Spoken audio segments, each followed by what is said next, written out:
Hello, Year 12. I thought it would be useful and instructive at the end of our first Physics Journal Club meeting to just provide some brief closing comments on the article that we read. Now, I think it's important to say here that I picked quite an unusual scientific article. If you crack open a scientific journal, you're unlikely to see many articles like this. In fact, the article itself came out of a lecture delivered at a conference in 1967 and was then expanded to be slightly more detailed. But within it, we're discussing a lot more the nature of science than actual scientific discovery itself. So why did I choose this article first? Well, there are several reasons. Firstly, I think the article is very nice for just being peppered with really interesting small comments about how physics is leaping forward, or indeed was leaping forward in 1972. Second, I think it's a slightly more accessible article than some of the harder topics we'll be encountering as this club moves forward. And third, I thought it was just a nice way to sort of ease ourselves into how we're going to be working asynchronously while still communicating with one another. And you will note that on the following task I post after this, I will try a different approach to interacting, and we'll see how that goes instead. So the structure of this video hopefully will be relatively straightforward. I'm going to talk through a couple of your own thoughts that were posted to the Menti, and then I'm going to talk through my own thoughts about the article. Really just sort of giving some things to think about, providing some background from my own experiences. And then I guess I'll probably end up at some point trailering the next article we'll read, which will go live, I believe, on Sunday. So to kick off first with a couple of comments given in response to the question, how would you summarise the article in one sentence? And the first comment I've chosen is, when looking at how things work, you must consider their size, because the rules that objects follow are based on their size, hence a different sized object may well have different rules and will behave differently. Now that's certainly true in present day physics. I myself worked in condensed matter physics. That means I dealt with individual particle interactions when the particles are very close together, so in solids or in liquids, and those interactions tend to be governed predominantly by quantum mechanics. If instead I was interested in how, for example, planets orbit the sun, or light can be bent around a black hole, I would work in relativity and cosmology. And the physics there is entirely distinct from what I would be working on. I couldn't use my own quantum mechanics to resolve a black hole problem, in most cases anyway, and similarly, a cosmologist couldn't use their relativistic work to resolve problems in quantum physics. Now that's not so much that relativity doesn't exist in quantum physics, it's that the effect is so small it doesn't matter, and the same for quantum mechanics.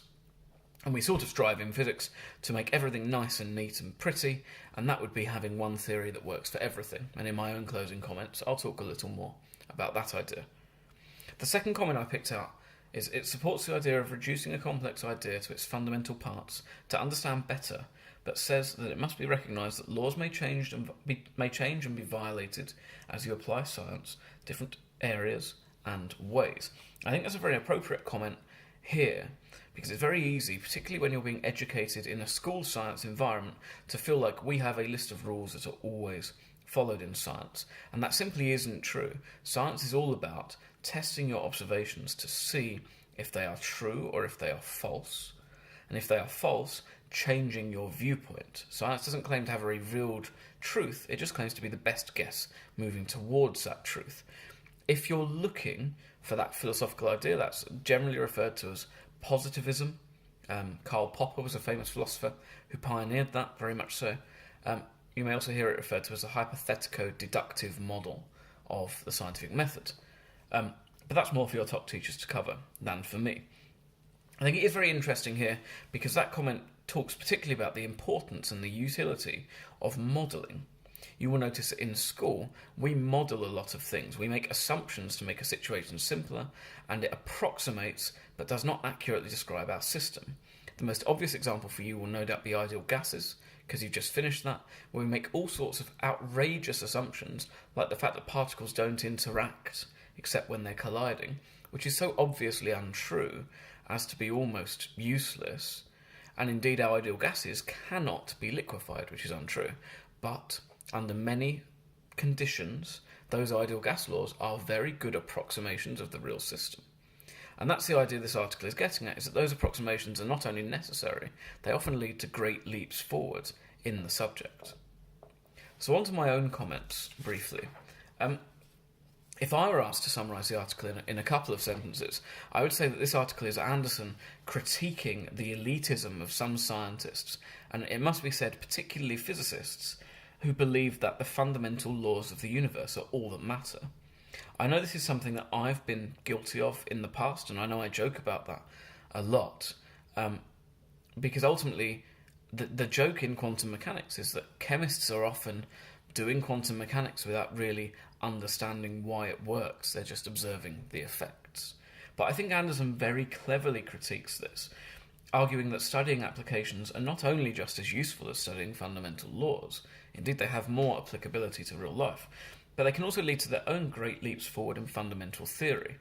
If we think of most of the big paradigm shifts, that's changes in the way that we think the universe operates, most of those are born out of observations taken by experimental physicists or chemists or biologists, and then going back to a theoretical physicist to explain.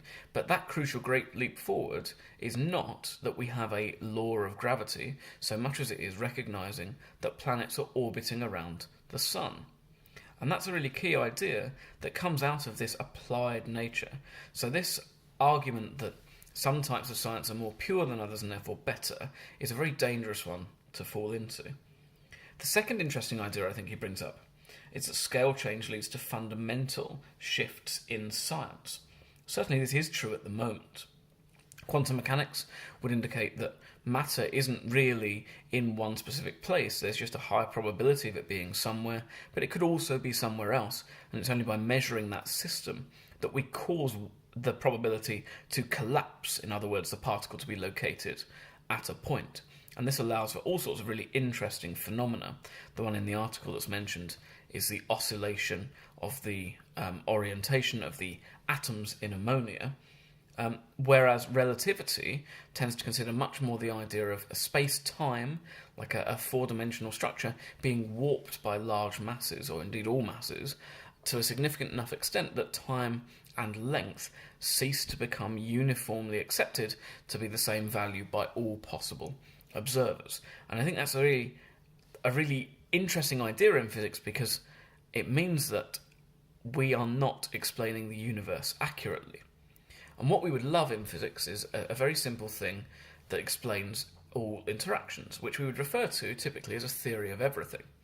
Now, there are several ideas as to what a theory of everything could represent. Probably the one that's most familiar to you is string theory. String theory is the idea that particles aren't particles at all. They are they're strings that are either sort of long and thin or looped together, and the properties of each particle is determined by the frequency at which that string is vibrating. Now, that's quite a compelling idea in several scenarios, but ultimately it doesn't really make any testable predictions. It makes predictions at very high energies or very high magnifications, neither of which we can currently achieve on Earth. So I think it would be a bit presumptuous to say that this theory is going to work for us. It also doesn't fully resolve the relativistic and quantum mechanical disagreements, but it's certainly a start and something that may well be very interesting to look into. The third idea that I think is really interesting is that idea in and of itself of an oscillating ammonia structure, that your ammonia can pop in and out of existence in different structures. And this reminds me very much of the idea of quantum tunnelling. That's the idea that if something, let's say, takes 10 joules of energy to achieve, and I only have 2 joules of energy for it to happen, there is a finite non-zero probability that that will occur. In other words, for very short amounts of time, large amounts of energy can be gained spontaneously. It's the equivalent in the macroscopic world of you running at a wall and spontaneously teleporting through it. It's not going to happen because you're formed of billions of atoms, but if you were only one individual particle, not even an atom, just a particle, perhaps a quark or an electron, there is a finite non-zero probability of you teleporting through that wall.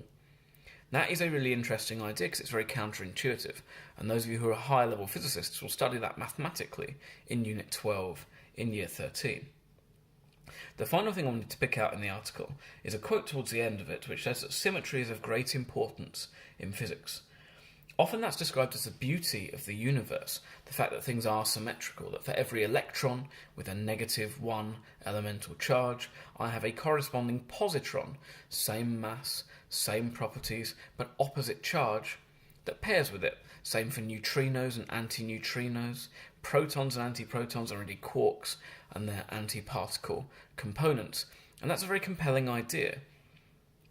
Because it is so simple, and as humans we like to see simplicity.